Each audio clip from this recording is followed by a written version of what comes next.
Hello दोस्तों। आज हम करेंगे हिंदी। ये मेरा चैनल है ASY। अगर अच्छा लगे तब तो सब्सक्राइब करिए और शेयर कीजिए और लाइक कीजिए। देखते हैं हिंदी में क्या पढ़ेंगे। हिंदी में आज हम लोग हिंदी में मतलब हिंदी का छोटा सा क्या, जो हिंदी का छोटा छोटा मतलब वर्ड से हम लोग शुरुआत करेंगे। क्या? हिंदी का जड़।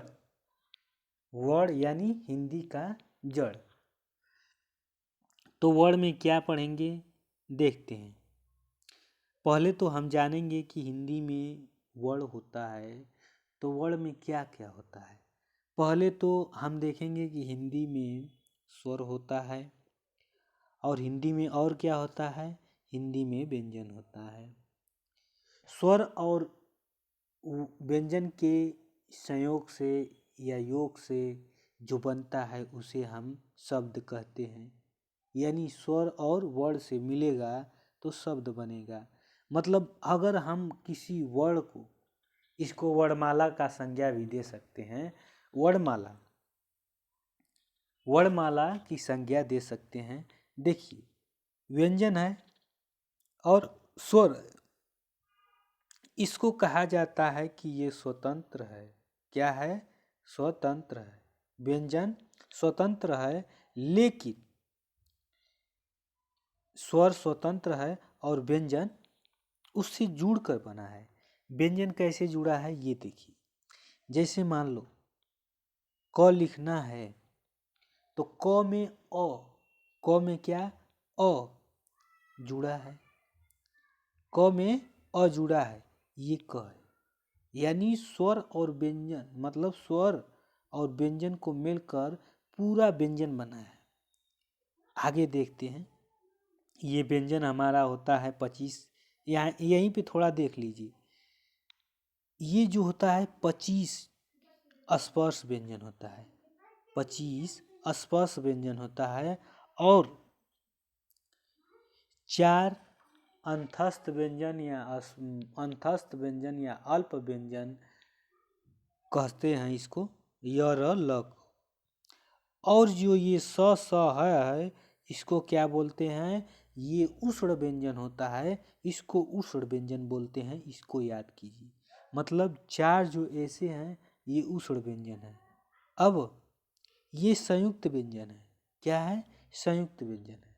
अब हम देखेंगे कि व्यंजन की डिफिनेशन, यानी व्यंजन को हम कैसे परिभाषित कर सकते हैं। देखिए, व्यंजन जो होता है, क्या होता है? भाषा की लघु इकाई या ध्वनि होती है। उसको हम लिखित या मौखिक दोनों तरह से व्यक्त कर सकते हैं। मान लो हमें क लिखना है तो हमने लिख दिया, और क बोलना है तो हमने बोल दिया। मतलब देखिए, यानी वर्ड को मौखिक या लिखित दोनों तरफ से, दोनों रूप से प्रतीक के रूप में प्रयोग किया जा सकता है। इसे अक्षर भी कहते हैं। वर्ड का ही नाम अक्षर है। अब यहाँ पे देखिए, ज़्यादा परिभाषा पढ़ने की ज़रूरत नहीं है। वर्ड या अक्षर, यानी वर्ड या अक्षर मतलब एक ही चीज़। वह छोटी सी ध्वनि है जिसके हम टुकड़े नहीं कर सकते। टुकड़े क्यों नहीं कर सकते? ये क है तो इसका हम टुकड़ा अगर कर देंगे तो इसका अस्तित्व खत्म हो जाएगा। मतलब स्वर तो अगर हम इसको कैसे तोड़ेंगे? मान लो अ है, इसका कहने का ये मतलब यही है कि हम अक्षर को तोड़ नहीं सकते, लेकिन शब्द को तोड़ सकते हैं। इसका कहने का तात्पर्य यही है। शब्द को कैसे तोड़ेंगे?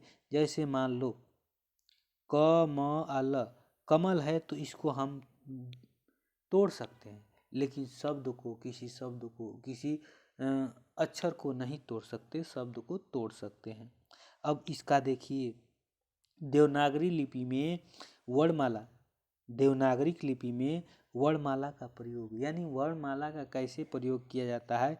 यहाँ देखिए, स्वरों को संकेत में लिखा गया है। संकेत क्या, इसको मात्रा कहते हैं। स्वरों की संख्या कितनी है, 11 है। अगर यही मात्रा की संख्या पूछेगा तो 10 हो जाएगा। मात्रा की संख्या कैसे 10 होगा, ये जानना जरूरी है। जैसे आ है तो अ का मात्रा होता है आ का मात्रा होता है, अ का मात्रा नहीं होता है। इसी मान लो इसका नहीं होता है और बोले हैं कि 11 होता है, तो इसको कैंसिल कर दो तो कितना बचा, 10 बचा। नहीं समझ में आया तो इसको गिन लेना। अब देखिए स्वर में ही इसको हम अयोग्यवाह स्वर बोलते हैं। क्या बोलते हैं, ये दोनों को क्या बोलते हैं,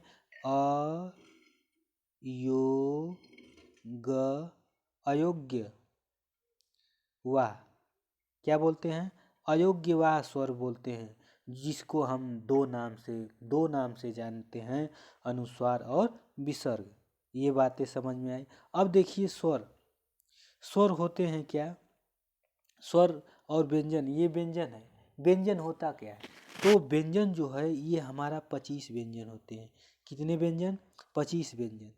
इसका नाम देखिए, यहीं पे देख लीजिए इसका नाम।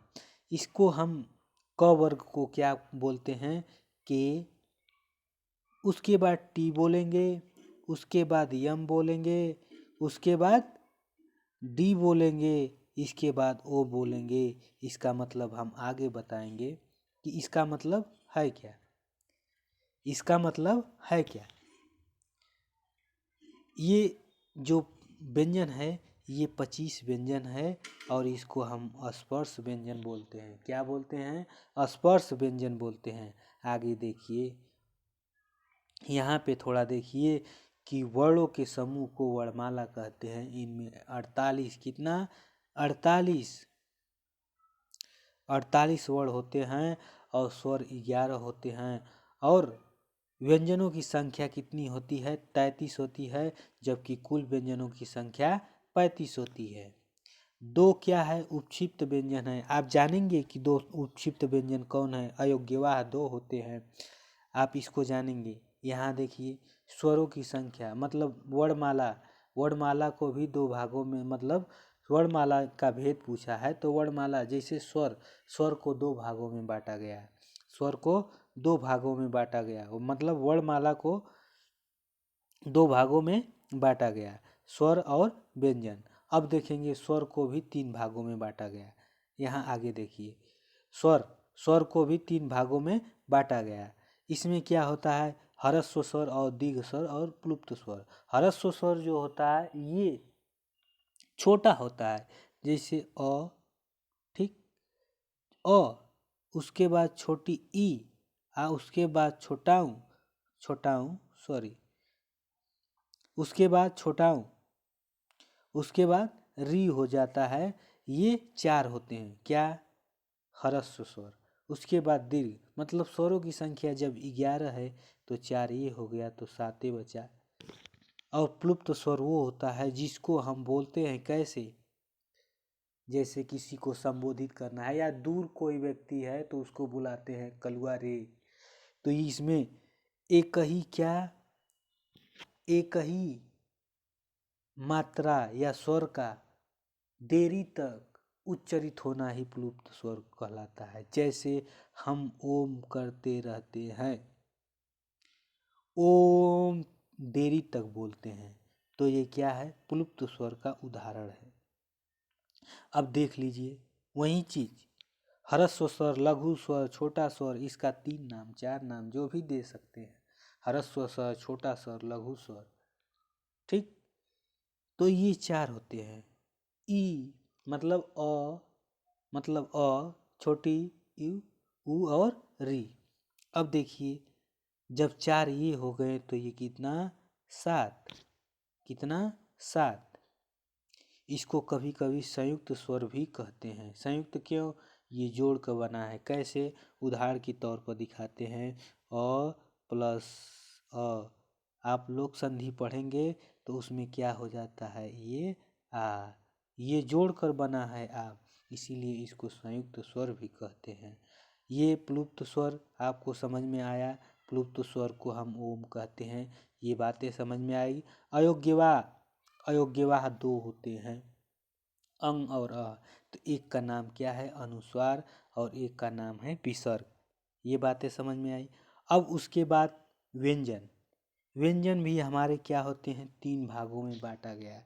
व्यंजन, पहला व्यंजन जो होता है स्पर्श व्यंजन होता है, इसको हम 25 मानते हैं या 25 होता ही है। और ये अंतस्थ व्यंजन य र ल व होता है, य र य य य र ल व होता है, और ये मतलब 4 होता है ये। और उष्ण व्यंजन स स स ह होता है, ये 4 होता है। आगे देखिए कौन सा, ये देखिए स्पर्श व्यंजन 25 होता है, ये बताए थे। और 25 व्यंजन कौन सा है देख लीजिए। ये क क वर्ग, च वर्ग, ट वर्ग, त वर्ग, प वर्ग, ये क्या है? 25 व्यंजन है, इसको याद कीजिए। अब अंतस्थ व्यंजन, अंतस्थ व्यंजन जो होता है ये 4 होते हैं। अंतस्थ व्यंजन क्या? 4 होते हैं, य र ल व, ये अंतस्थ व्यंजन होते हैं। और उष्ण व्यंजन बताए थे कि स स ह होते हैं, ये भी 4 होते हैं। और उपक्षिप्त व्यंजन, जिसको हम इसका द्विगुणी भी कहते हैं, जैसे पढ़ाई को हम कभी ढाई पढ़ते हैं, कभी पढ़ाई पढ़ते हैं, ये क्या है? उक्षिप्त व्यंजन या द्विगुणी, इसका गुण 2 होता है। अब व्यंजन, व्यंजन जानिए।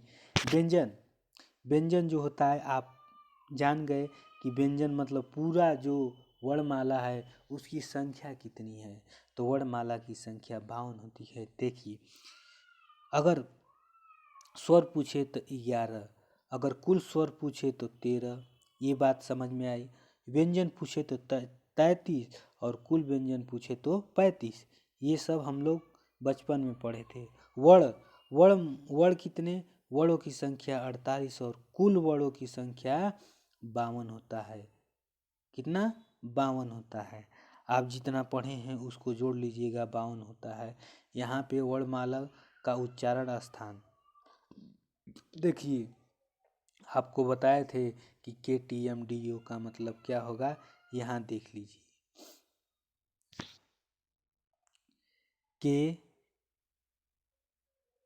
KTMDO, ये वो है KTMDO।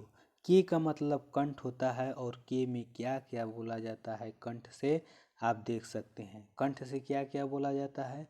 अ और आ बोला जाता है, और क वर्ग में जो भी है और ह बोला जाता है। ये उच्चरित स्थान है। पूछ सकता है कि ह कहाँ से बोला जाता है, तो ह कंठ से बोला जाता है। ह बोलकर देख लीजिए। तालव्य, तालव्य में ई और छोटी ई दोनों बोला जाता है, और इसमें य और स मतलब यस भी बोला जाता है। किससे? तालव्य। इसको बनाइए कि यस भी बोला जाता है तालव्य से। मूर्धन्य से बोला जाता है री, और रस इसको पढ़ सकते हैं। ठीक है, रस में ये स नहीं होता, लेकिन रस पढ़ सकते हैं। रस पढ़ा जाता है मूर्धन्य से। और दंत, जो दांत से बोला जाता है, इसमें आता है लस। लस भी दांत से बोला जाता है। अब ओठ से कौन बोला जाता है? छोटा ऊ और बड़ा ऊ, और प वर्ग के जितने भी हैं ओठ से बोला जाता है। इसको आप देख सकते हैं। ये दो बचा है, ये नासिक से बोला जाता है। कौन? ये अयोग्यवा या अनुस्वार या विसर्ग, ये 2 नाम है इसका। और साथ में क्या है? दंतोष्ठ, दांत और ओठ से दोनों से बोला जाता है व। इसी के साथ ये खत्म हुआ। अब अगला वीडियो में डालेंगे अघोष सघोष, अघोष सघोष डालेंगे। और इस चैनल को सब्सक्राइब कीजिए, अच्छा लगे तो।